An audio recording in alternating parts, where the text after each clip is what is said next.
तो भैया फिर से आ गया वो बॉडी बिल्डिंग के इंटरेस्टिंग अपडेट्स लेके। तो वीडियो को शुरू करने से पहले जल्दी से वीडियो को लाइक कर दीजिए और अगर आप अपने भाई के चैनल पर नए हैं तो जल्दी से चैनल को सब्सक्राइब कर दीजिए ऐसे रेगुलर फिटनेस और बॉडी बिल्डिंग अपडेट्स के लिए।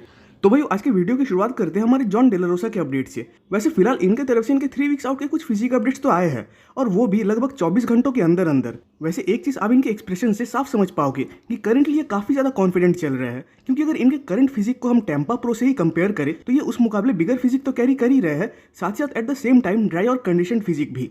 इवन मेरे अकॉर्डिंग इनका जो हार्डनेस है या जो कंडीशनिंग है वो कहीं ना कहीं इनका स्ट्रॉन्ग पॉइंट है, क्योंकि एक्चुअली सेफ वाइज इनकी फिजिक उतनी एस्थेटिक तो दिखती ही नहीं, बल्कि उसके जगह इनकी फिजिक काफ़ी हद तक डेंस दिखती है।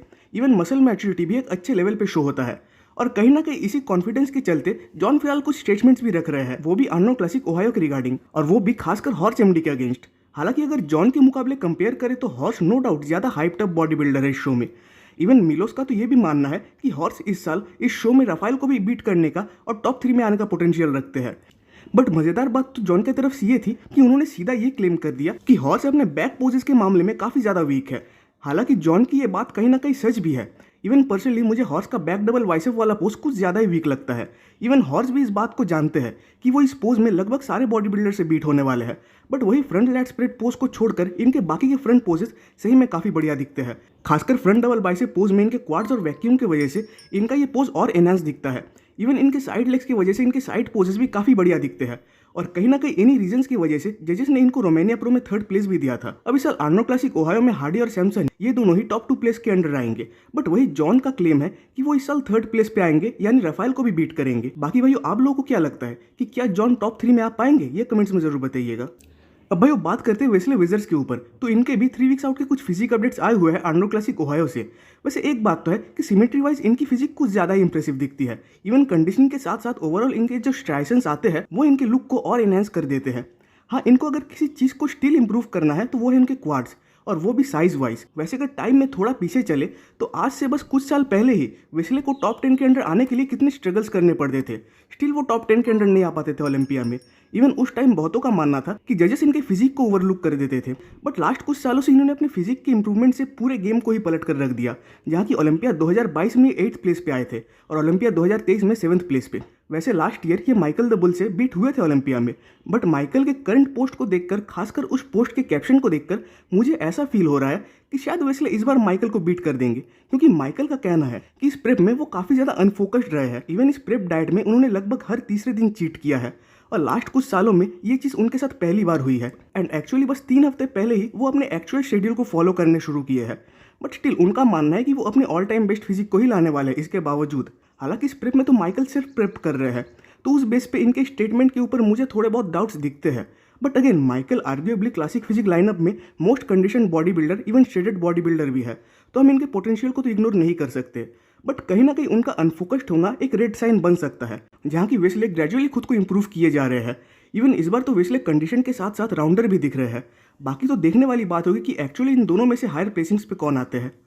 अब भाई अगले अपडेट की ओर बढ़ने से पहले आप सबसे मेरा एक रिक्वेस्ट है कि अगर आप सबको मेरा ये रेगुलर कंटेंट अच्छा लगता है तो जिससे कि आपके भाई को सपोर्ट मिल सके तो प्लीज़ इस चैनल को एक सब्सक्राइब कर दीजिएगा, क्योंकि आप में से बहुत सारे भाई मेरे रेगुलर वीडियोस तो देखते हो बट चैनल को सब्सक्राइब करना भूल जाते हो, तो प्लीज़ चैनल को एक सब्सक्राइब कर दीजिएगा।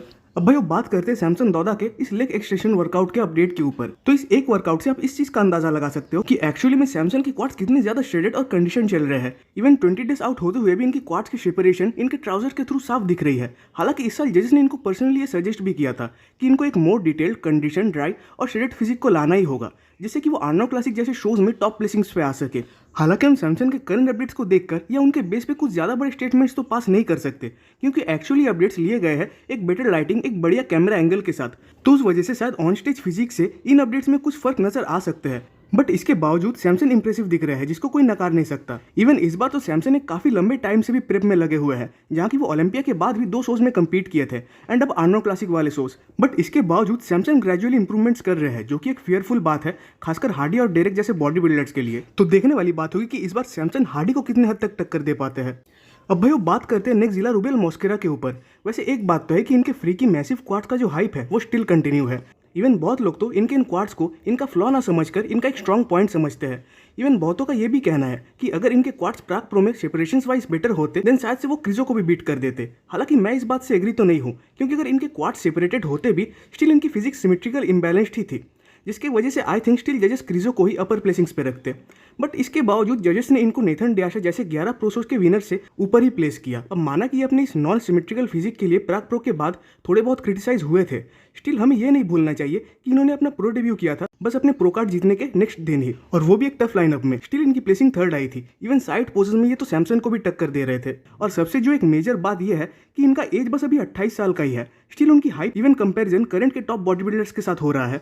वैसे आर्नो क्लासिक में इनको डेफिनेटली सब मिस करेंगे, बट अगेन बस 13 हफ्ते बाद होने वाली है न्यूयॉर्क प्रो शो, और होप कि उसमें रूबियल जरूर कम्पीट करेंगे, जहाँ की अगेन हम दो फ्रीकी बॉडी बिल्डर्स को यानी निक वॉकर को रूबियल मॉस्किरो को एक साथ कम्पीट करते देखेंगे।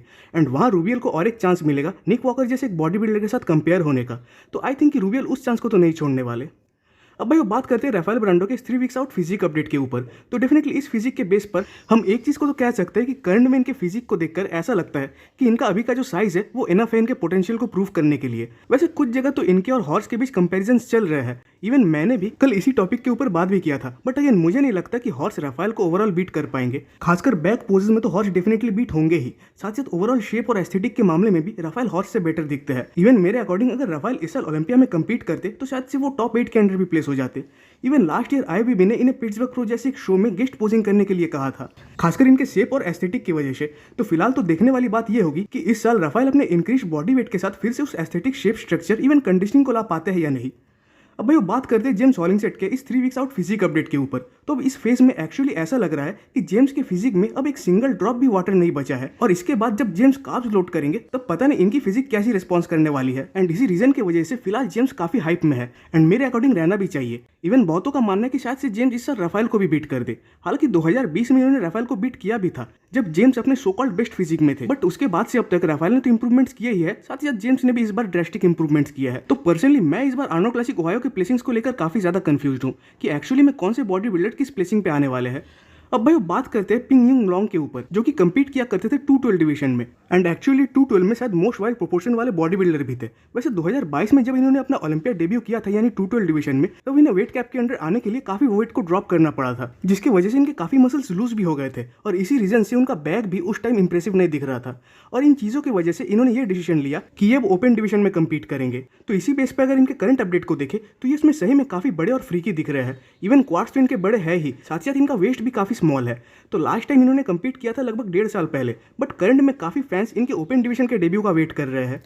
अब भाई बात करते हैं हंटर लब्राडा के ऊपर। तो फिलहाल इनके तरफ से इनके ऑफ सीजन का एक फिजिक अपडेट आया हुआ है। हालांकि शायद से इन्होंने अभी तक तो अपने प्रेप मोड को स्टार्ट नहीं किया है, बट स्टिल साइज वाइज तो ये ग्रो हो ही रहे हैं। वैसे आज से पहले हंटर कभी 300 पाउंड के बॉडी वेट को हिट नहीं किए हैं, बट करंट के उनके प्रोग्रेस को देखकर ऐसा लगता है कि शायद से वो इस बार ऑफ सीजन में उस मार्क को हिट कर देंगे। हालांकि फिलहाल तो उनका मेन प्रायोरिटी है कि वो कैसे अपने डाइजेशन इशू को और अपने गट हेल्थ को सुधार पाए, जिससे कि अगेन उनका मिड सेक्शन स्टेज पे ब्लोटेड ना दिखे। तो फिलहाल के बॉडी कंडीशनिंग को देखकर ऐसा तो लग रहा है कि हंटर एक राइट पाथ पे है, बट इसके बावजूद हंटर को अब कहीं ना कहीं अपने साइज को ग्रो करने के रिगार्डिंग सोचना चाहिए। हालांकि इनकी फिजिक काफी हद तक कंप्लीट है, स्टिल इनको करंट लाइनअप में बने रहने के लिए अपने साइज को तो ग्रो करना ही पड़ेगा। हालांकि 2023 में इन्होंने अपने बैक को थोड़ा बहुत इंप्रूव किया था, स्टिल अभी भी उसमें इंप्रूवमेंट्स चाहिए। तो होप कि हंटर इन चीज़ों को इंप्रूव करके लाए एंड अपने ओलंपिया प्लेसिंग को डिफेंड करने के रिगार्डिंग सोचे। अब भाई उसके लास्ट अपडेट में बात करते हैं हमारे इजिप्शियन टैंक हसन मुस्ताफा के ऊपर। तो फिलहाल इनके भी कुछ फिजिक अपडेट्स आए हुए हैं। वैसे 2023 का सीजन इनके लिए नो डाउट काफ़ी बढ़िया था, जहाँ की 2 शोज में सेकंड प्लेस पे तो आए ही, साथ साथ वैंकूवर प्रो के विनर भी बने, और ओलंपिया स्टेज पे ट्राइसेप टियर के बावजूद ये 11th प्लेस पे आए, जो कि इनकी हाईएस्ट प्लेसिंग थी ओलंपिया की। बट स्टिल इसके बावजूद इन्हें एक लंबे ऑफ सीजन की काफी जरूरत है, जिससे कि वो खासकर अपने सिमेट्री को बेटर करने के रिगार्डिंग काम कर पाए, क्योंकि अब इनको साइज की तो कोई जरूरत नहीं है। इवन पूरे ओपन डिवीजन लाइनअप में ये one of the most muscular body builders में से आते हैं, बट स्टिल इसके बावजूद खासकर फ्रंट से इनकी फिजिक काफी हद तक ब्लॉकी दिखती है। इवन 2023 के शोज में भी इनकी फिजिक कंडीशनिंग वाइज थोड़ी बहुत लैग कर रही थी, बट फिलहाल इनके फिजिक को देखकर ऐसा लगता है कि अभी अपने ऑफ सीजन को स्टार्ट करने के लिए तैयार है। वैसे इनके लिए ओलंपिया क्वालिफिकेशन लेना कोई बड़ी बात तो नहीं है, बट दिक्कत है अपने प्लेसिंग को ऊपर लाना, खासकर 2024 जैसे ईयर में, जहां Nick Walker, Rafael Brandao, Big Ramy, William Bonac जैसे बॉडी बिल्डर्स कमबैक कर रहे हैं। तो मेरे अकॉर्डिंग तो हसन अपने प्लेसिंग को इस बार ऊपर नहीं लेकर आ पाएंगे। तो भाई आज की वीडियो पे खत्म होती है। कमेंट्स में जरूर बताइएगा कि आपको वीडियो कैसा लगा। वीडियो अच्छी लगी तो वीडियो को एक लाइक कर दीजिए, और नेक्स्ट वीडियोस के अपडेट सबसे पहले पाने के लिए चैनल को सब्सक्राइब कर दे, बेल आइकन को प्रेस कर दे।